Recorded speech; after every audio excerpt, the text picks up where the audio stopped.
way, the last meditation that I did, I have a big, thick book that I store them in. This one was flagged, and I couldn't figure out why. So I started reading it, and as I read it, I knew why. We belong to each other. Let us come together and breathe as one. Breathe in, breathe out. Take one more deep breath. Breathe in, breathe out. Close your eyes, which you've already done. Make yourselves comfortable in your seat. And let's take another deep breath. This time, let us realize that we all belong to each other. Breathe in, breathe out.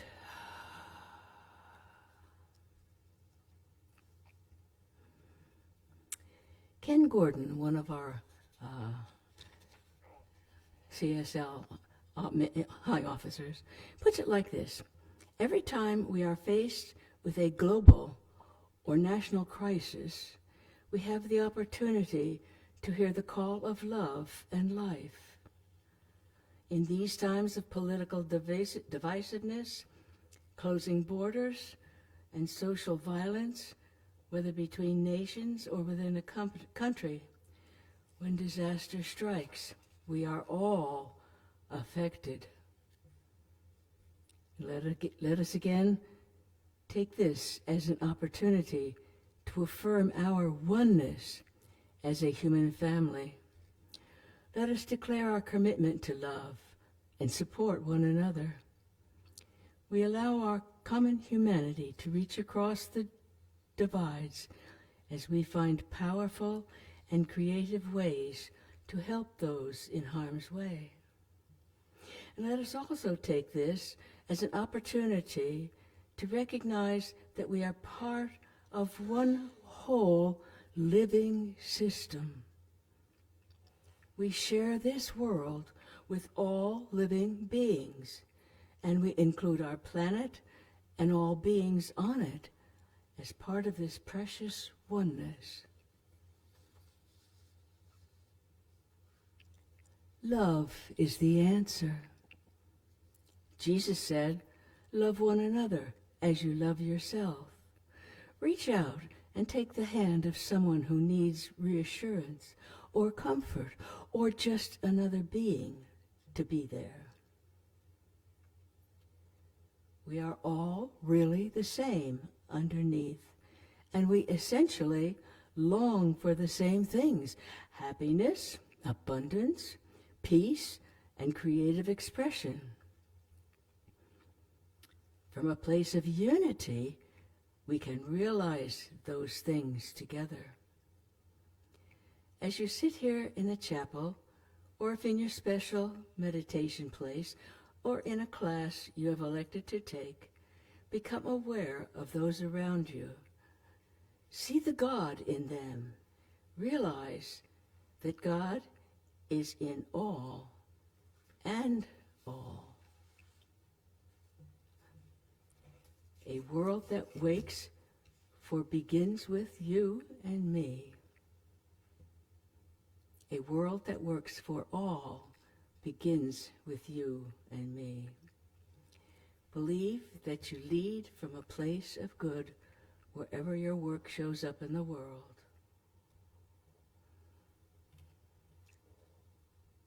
Share your positive presence and energy wherever you are in the world.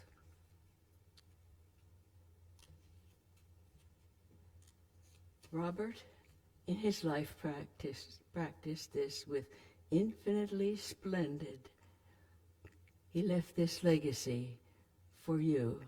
The cards are scattered around and on the table out in the the entryway. Be mindful that everything you need is right here, right now, and always available. Be receptive to the new life you are called to live right now.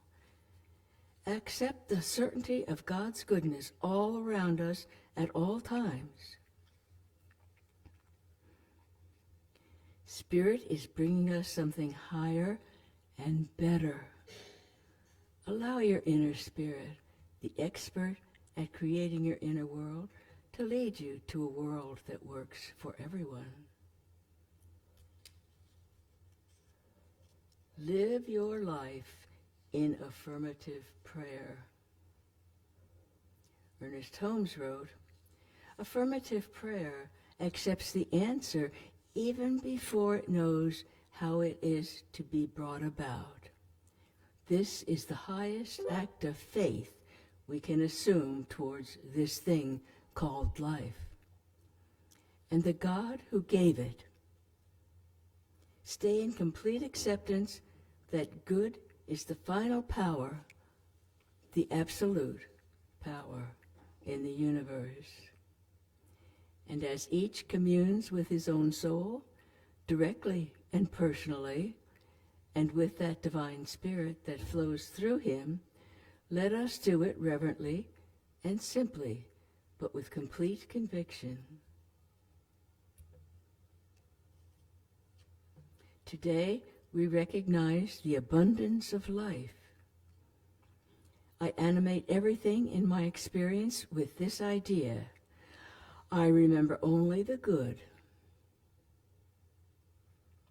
I accept only the good. I expect only the good. This is all I experience. I know that there is a presence and a perfect law irresistibly drawing into my experience everything that makes life happy and worthwhile. Whatever belongs to me will come to me. I am compelled to recognize my good, to understand and accept it and act upon it.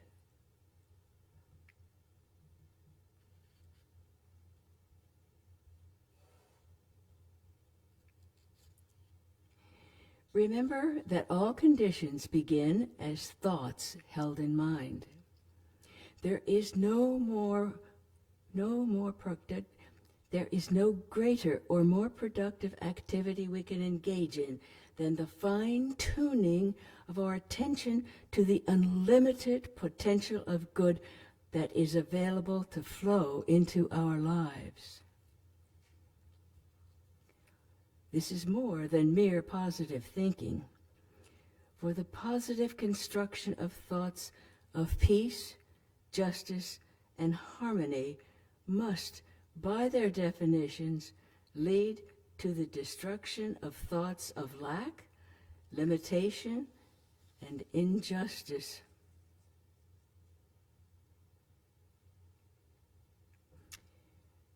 As such, all forms of otherness that do not contribute to a world that works for everyone cannot be sustained without the thoughts that formed them. Just as there is a greater good awaiting your recognition, there is a greater good for all of humanity awaiting our affirmation. Construct the forms in our lives that affirm the desires of our hearts. Listen to your inner voice. Jesus spent much of his time communing with his inner soul because he knew that was where to contact God.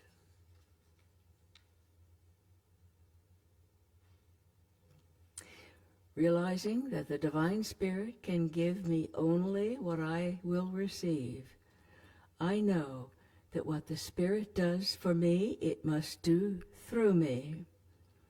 I now accept the gift of life. I permit infinite life to flow through me.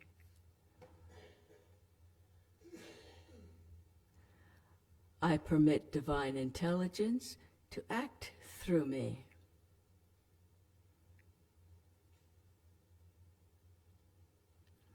knowing that all the power there is, all the presence there is, and all the life there is God, the living Spirit Almighty. I now accept the gift of life for all beings everywhere. We belong to each other.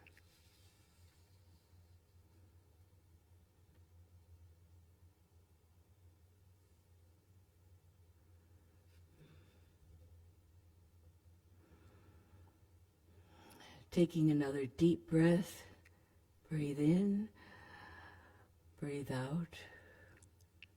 Bring your awareness back to Woodland Chapel. Take another deep breath, in and out.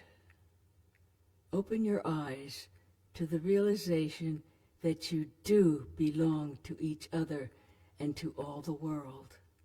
And so it is.